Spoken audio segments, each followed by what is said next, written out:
ये भी मुश्किल से इसका किराया कह चुके का मेरा जी जानता है। ये रोज जो तंग कर रहा 30 की स्पीड से चलता है, 4-5 धोने से दाग नहीं लगा तो ड्राई क्लीन करा दो इसको। ड्राई क्लीन करा के एकदम तैयार, बोला बिल्कुल रेडी है, तैयार है सारा। और ये कांग्रेस की हालत है, एसीबी भेज दो, मुकदमा दर्ज करा दो। यह क्या हो गया? अशोक गहलोत को क्या हो गया? ऐसा तो नहीं था 98 से 3 और 8 से 13 का कार्यकाल। अब मुफ्त रेवड़ियाँ बांट रहे हैं राजस्थान के अंदर, क्या हो जाएगा बताओ मुझे? कुछ नहीं होने वाला। और करना है गहलोत जी तो छात्र संघ चुनाव की घोषणा क्यों नहीं कर रहे हो आप? बच्चे जो आपका एनएस का संगठन है, विद्यार्थी परिषद बीजेपी का, बोल नहीं रहे एक भी नेता। एक हनुमान बेनीवाल छात्र संघों के चुनाव कराने की बात इसलिए करता है कि छात्र संघ का अध्यक्ष था, वो किसान के बेटों को आगे बढ़ाना चाहता है। वो चाहता है कि सेकंड पीढ़ी के मेरे छोटे भाई बच्चे आगे बढ़ के बड़े नेता बने, बेबाक नेता बने और संघर्षशील नेता बने। इसलिए चुनाव होने चाहिए। एक व्यक्ति लड़ रहा है राजस्थान के अंदर, आप देखते हो सारी बातें। जब जयपुर की रैली के अंदर बारिश होती है बच्चों के, तो मैं भी 2.5 घंटे उन बच्चों के साथ भीगता हूँ। ऐसे भीगते हैं नेता कोई?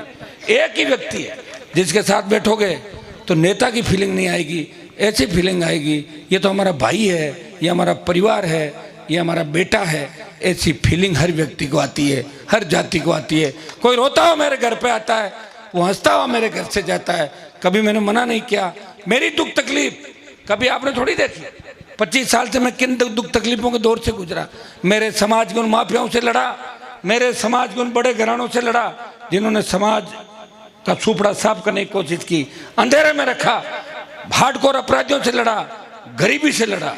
संसाधन नहीं मेरे पास, संसाधन होते तो एक रथ की जगह 15 रथ लेके आता। अभी ये भी मुश्किल से इसका किराया कह चुके का मेरा जी जानता है। ये रोज जो तंग कर रहा 30 की स्पीड से चलता है, 4-5 खड़े कर दे, इसी को घुमा रहा हूँ, तू चला के मैं आ रहा हूँ, कई जगह आ रहा नहीं आ रहा। बहुत बड़ी विकट परिस्थिति है। बीजेपी ने 15-20 हेलीकॉप्टर बुक कराए, कांग्रेस के पास पूरी व्यवस्था है। मैं तो हेलीकॉप्टर का जुगाड़ ही नहीं हो पा रहा। 18 में बड़ी मुश्किल से 7-8-10 दिन हाथ आया था हेलीकॉप्टर। कहने को लोग कहते हैं कि हनुमान जी कैसे घूम रहे हैं। अरे हनुमान जी के पिताजी विधायक थे भाई, कोई यूं ही नहीं थे। हनुमान जी अच्छी स्कूल में पढ़े हैं, कॉलेज में पढ़े हैं, विश्वविद्यालय के अंदर हैं, लेकिन काजल की कोठरी में रहते हो, कोई दाग नहीं लगा मेरे ऊपर। तभी तो अमित शाह और मोदी से लड़ रहा हूँ। कोई लड़के दिखा दे, ईडी सीबीआई आ जाएगी, और इधर आ जाएगी ईडी सीबीआई, कुछ नहीं मिलेगा उनको, वापिस चली जाएगी खाली हाथ ईडी सीबीआई।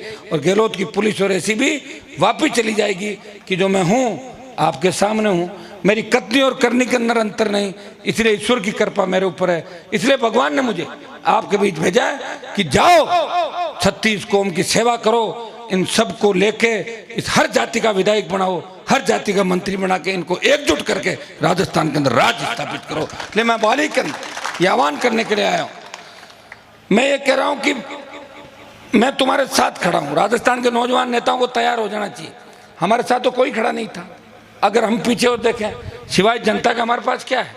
जनता है। नेता तो सब मारने में तुले, लेकिन अगर कोई नया नेता तैयार होना चाहता है तो उसके पीछे हनुमान खड़ा है। कहते हैं पीछे कौन खड़ा है?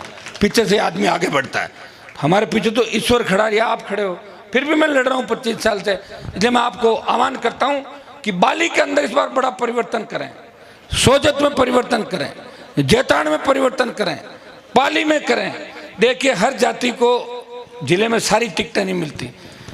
कहीं रेबारी लड़ेगा मारवाड़ में, कहीं राजपुरोहित लड़ेगा मारवाड़ में, कहीं जड़वा लड़ेगा, कहीं पटेल लड़ेगा, कहीं सिरवी लड़ेगा, कहीं मेघवाल लड़ेगा, कहीं मीणा लड़ेगा, कहीं मुस्लिम लड़ेगा। आरएलपी परिवार है। परिवार में ऐसा नहीं कि सारी सीटें एक ही जाति को दे दो, संभव ही नहीं है। या तो एक जाति के 1 लाख वोट हो तो मैं दे दूं, अभी दे दूं टिकट। 1 लाख तो है नहीं। 40,000, 30,000, 35,000, जब तक दूसरी जाति उससे नहीं जुड़ जाती, 35, 30, 70 नहीं हो जाते, तब तक जीत नहीं होती। और राजनीति के अंदर जिताऊ और टिकाऊ दोनों चीज चाहिए। भाषण अलग होता है, जिताऊ टिकाऊ की अलग बात। मैं आपको आश्वस्त करना चाहता हूँ कि पाली, जालोर या मेरे समाज के तो जो भी वोट है उनको वोट देना है। खाली वो तो देने के लिए तैयार है। जैसे चिन्ह आया डाल दिया। कैंडिडेट दूल्हे तो अलग अलग समाजों को बनाऊंगा मैं, तैयार हो जाओ। कौन कौन होंगे सारी बात तय कर लेंगे। और मैं तो ये भी कहना चाहता हूँ, कई लोग मुझे फ़ोन कर रहे हैं कि भाई साहब 4 दिन रुक जाओ। मैं कि 4 दिन बाद कहीं हुई कि नहीं मारो नाम चाले पैनल में। मैं कि तुम्हारा कभी पैनल में नहीं चलेगा। अगर तुमने मेरे से कांटेक्ट कर लिया ना तो पैनल से बाहर हो तुम। अगर अंदर होते तो मेरे से बात ही नहीं करते। तो मैंने कहा पहले ही आ जाओ ना, क्यों परेशान हो रहे हो, फालतू में किराया भाड़ा दिल्ली में देना पड़ रहा, धक्के खा रहे हो, पेट खराब हो जाएगा होटल की रोटियां खा के। टाइम पे आओ, लोगों की सेवा के अंदर। वोट तो लोग देखें, पार्टी के टिकट से थोड़ी जीतते हैं सारे, टिकट तो 200 देगी पार्टियां, तो जीत जाएंगे क्या? पब्लिक वोट देती है। और उसका उदाहरण मैं खड़ा हूँ कि जिस बीजेपी को नागौर में खड़ा किया मेरे पिताजी ने, पहले व्यक्ति थे समाज से, बीजेपी ने मुझे धोखा दिया, वसुंधरा ने सताया, तंग किया, उसी बीजेपी की ये स्थिति कर दी कि नागौर लोकसभा की सीट छुड़ा दी और पीछे पीछे भाग रही भारतीय जनता पार्टी देश के अंदर, और कांग्रेस भी पीछे पीछे। एनडीए INDA ही है, दोनों का मेंबर नहीं हूं, लड़ रहा हूं कि नए लोगों को तैयार करके राजस्थान की सत्ता पे कब्जा करेंगे। इस हौसले और हिम्मत के साथ आपका भाई लड़ रहा है, उसे आशीर्वाद देना। इतना ही विश्वास दिलाता हूं कि सर्व समाज को साथ लेकर बेमुक्त अपराध मुक्त राजस्थान बनाएंगे। बाली के अंदर मजा ले, कोई थाने तहसील में जाओ, RLP का विधायक को, और थानेदार तहसीलदार ये कह देगा आप जाओ, वो कहेगा कि चाय पियोगे या कोल्ड ड्रिंक मंगाऊं आपके लिए, बिराजो। ये तो मैं ही कर सकता हूँ राजस्थान के अंदर। बाकी तो आप देख रहे हो सारा राज कैसे चल रहा है, पाली का भी देखा, जालोर का भी देखा, सारा सिस्टम आप देख रहे हो। तो भाइयों, इससे अगर कोई मुक्त करेगा, कोई लोक देवता आपके बीच नहीं आएगा। हमारी लोगों को संगठित होकर, जिस तरह भारत जब गुलाम था अंग्रेजों का, तब नारा लगा था देश के अंदर कि हिंदुस्तानियों एक हो जाओ, अंग्रेज भारत छोड़ो आंदोलन चला। तब ये नारा लगा कि अंग्रेजों को भगाना है, भारत को बचाना है, सारी जातियों को। और मेरे साथ जवानों की फौज है, हर क्रांति का नायक जवान है। तांत्या टोपे मंगल पांडे से लेकर भगत सिंह तक क्रांतिकारी जो हुए वो जवान थे, बच्चे थे, नौजवान थे, वो सबसे बड़ी ताकत है। और पहली बार 80 से 85 लाख वोट जुड़ा राजस्थान के अंदर, तो पहला वोट करेगा राजस्थान के अंदर। भाइयों, आप ये नारा लगाओ कि कांग्रेस को भगाना है, भाजपा को भगाना है और राजस्थान को बचाना है, RLP को लाना है, अपने आप सारी सिस्टम ठीक हो जाएगा। मैं आपको विश्वास दिलाता हूं कि आपको लगेगा कि असली किसानों जवानों का राज आ गया। कर्जे के बोझ के तले कोई किसान आत्महत्या नहीं करेगा, किसी घरेलू उपभोक्ताओं को इसलिए तंग नहीं करना होगा कि बिजली वाले आगे झूठी सीट भर गए। ये सीट का सिस्टम ही खत्म कर दूंगा पूरा, बिजली थाने उठा के ले जाओ अपने, कोई बिजली थानों की आवश्यकता नहीं। राजस्थान में इतना ज़्यादा पैदावार होती है बिजली की, उत्पादन बिजली का इतना ज़्यादा हमारा हो रहा है, विंड एनर्जी, सोलर एनर्जी, तो हम तो बिजली निर्यात कर रहे हैं। जब बिजली निर्यात कर रहे हैं तो बिजली के पैसे किस बात के ले रहे हो राजस्थान के किसानों से?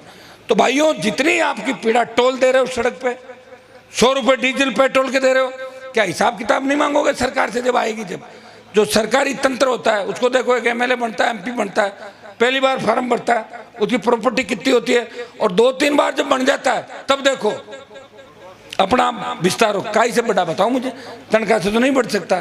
तनख्वाह तो MP की हमें मिलते हैं, टोटल तनख्वाह समेत 1,90,000 MP को, पूरा पैसा तनख्वाह समेत 1,90,000 मिलता है।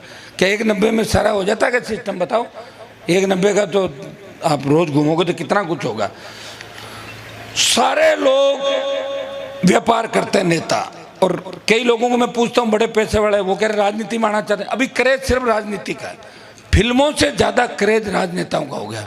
फिल्म स्टार भी क्या कहते हैं कि हम तो लोकसभा में आना चाहते हैं।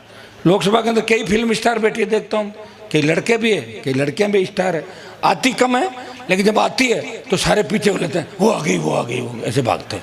होता उनका क्रेज है, लेकिन नेताओं का देश में सबसे बड़ा क्रेज है।